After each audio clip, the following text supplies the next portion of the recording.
Hey everyone, and welcome to Gotta Go Orlando. Get ready because 2026 is the official year of dirt, drainage and rising steel work at Walt Disney World. We've been dreaming about blue sky projects, well, if that's what you call them now, for ages. But now the dust has started to settle and a huge Walt Disney World expansion is happening. And it's happening incredibly quickly. Today we're delving into a massive transformation that is taking a significant portion of the Magic Kingdom. Liberty Square and Frontierland now has a substantial hole in the centre. Yes, the Rivers of America is no longer, and it's being transformed into Piston Peak, also known as Cars Land. But that's not all. Located right after Big Thunder Mountain Railroad, hashtag Beyond Big Thunder, we are witnessing an expansion of the park. In fact, both projects make this the largest expansion in Walt Disney World history. Yep, Villains Land is an even more exciting project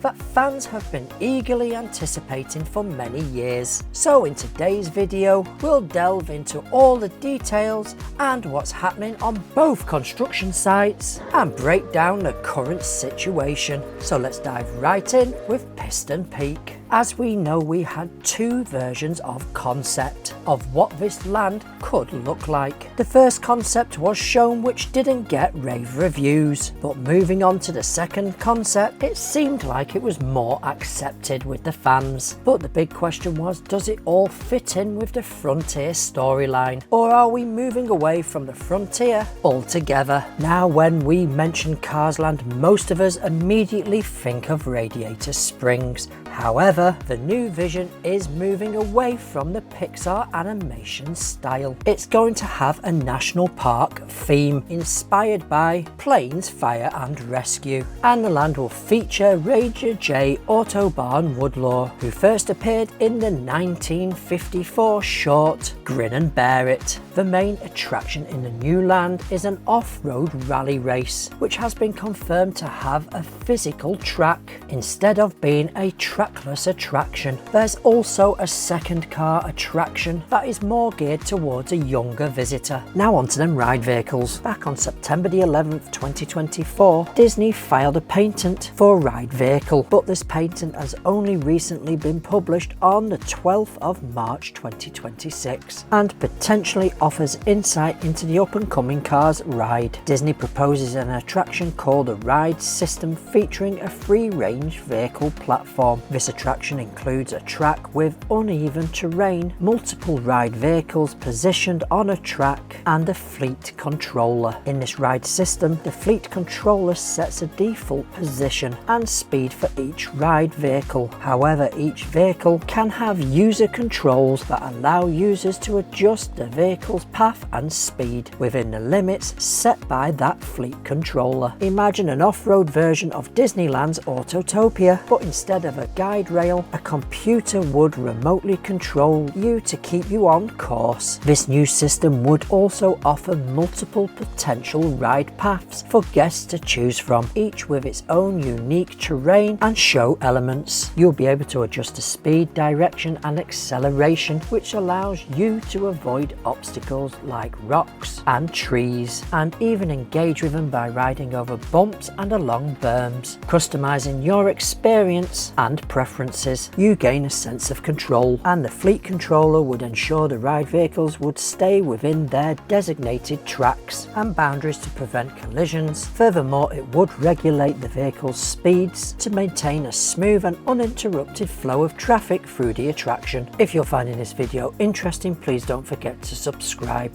and if you're watching on TV, all you have to do is scroll up on your remote, head over to the left and you'll see the subscribe button. Thank you, it really does help. So what are we observing on site at this point in time? Well, Tom Sawyer's Island has been flattened, leaving no trace of Fort Longhorn and its tunnels. Harper's Mill, which according to concept art may make a return, Potter Mill and Injun Jones Cave and Mystery Mine tunnels are sadly no longer. Now we are left with a flat mound that serves as a staging area for construction materials and shipping containers. Most of the materials we are seeing is for drainage. We need to remember that this area was once a pond and water network where rainwater would flow off into, and once that new land is built, whenever it rains, the new land will only have a small river, so drainage will be a crucial part of the reconstructing. Now we are witnessing the commencement of the first vertical construction. A new retaining wall is being installed around the perimeter of the area that will be transformed into a new river. The primary purpose of this wall is to support the earth on one side, specifically where people will walk and stand, and the second purpose is to prevent the water and the new river from eroding the new walkways. The new wall will most likely flow around Big Thunder Mountain Railroad and connect to the original waterway where the Liberty Boat Square riverboat was once stored and where the water lock is. We are also observing that the retaining wall is increasing in height as it approaches Big Thunder Mountain. This suggests that we might witness the addition of more mountain and rock work around Big Thunder Mountain to conceal the car's land from its riders. And I think this wall will also hide Villains Land from the rest of Frontierland and Liberty Square. It's important to note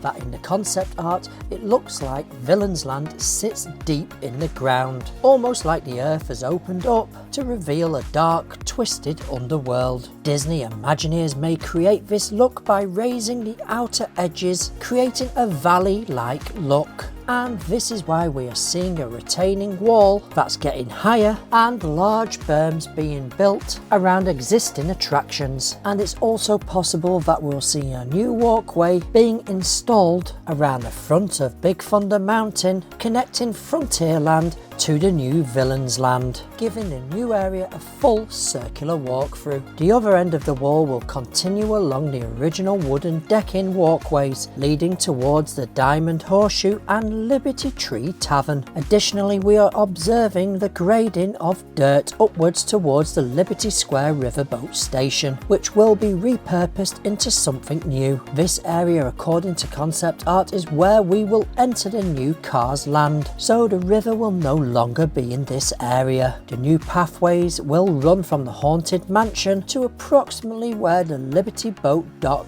is situated. At least with the new vertical wall, we can now begin to envision the potential design of the new riverside walkways for the future. As for why they started at this section of the wall instead of one of the other ends, well, Big Thunder Mountain Railroad is due to open early May. This means that the walkways and the in and out points of the attraction need to be cleared of any construction, and right now that's not possible until the wall goes up and the dirt is filled back in. And once Big Thunder is open, guests will get a smoother ride with an all new track, and let's be honest, it's most likely going to be the smoothest ride on park. Rainbow Caverns, which are a tribute to Disneyland's history, which served as a grand finale for two classic attractions, the Rainbow Cavern Mine Train, which operated from 1956 through to 1959, and its successor, the Mine Train Through Nature's Wonderland, which operated from 1960 to 1977. Those rainbow pools were designed as a stunning colour spectacle, which featured bioluminescent style waterfalls and geysers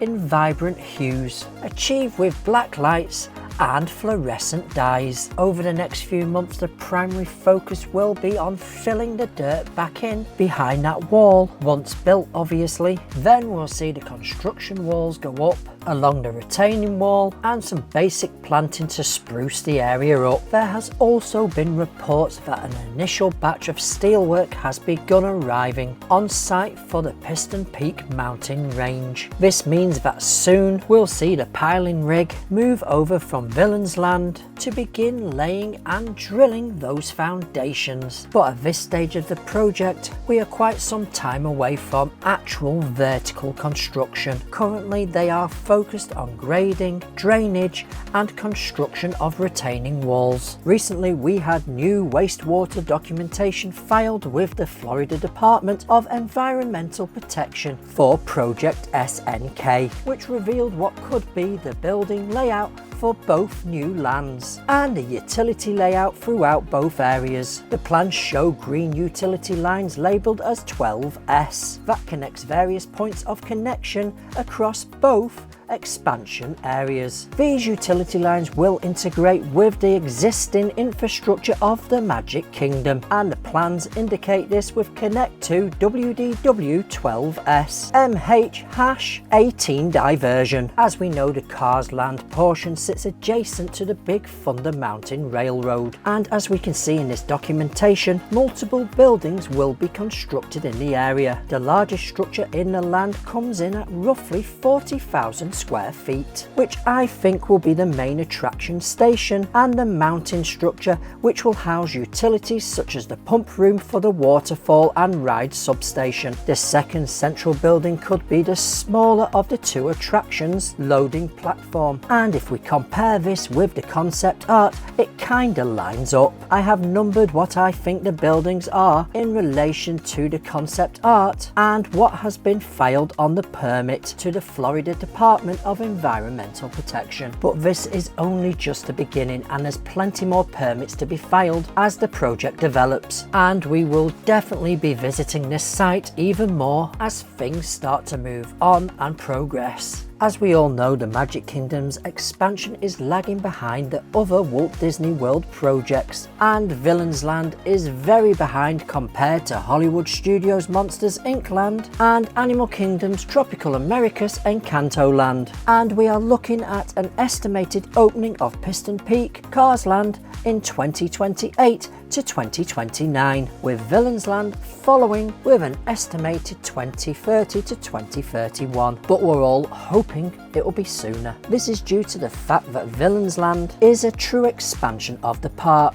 and the area that it's being built in has no utilities, no plumbing, no drainage, no electricity. This site is really addressing the consequences of the disappearance of the rivers of America and the subsequent runoff from the rainwater. We know this because Walt Disney World had to submit permits twice before receiving approval. This project required WDW to carefully consider the environmental impact and devise strategies to recreate waterways and provide new habitats for the wildlife that once thrived in the rivers of America. We can now witness a physical manifestation of this concept as the new waterways and rerouting are being excavated from the earth. We're also seeing new storm drainage being constructed, connecting waterways from underground. We are witnessing Walt Disney World taking genuine care of this area. Currently, Disney is relocating mature oak trees from the site next to Big Thunder Mountain and the Haunted Mansion. I am suspecting that the area behind the Haunted Mansion will be reutilized as a back of house area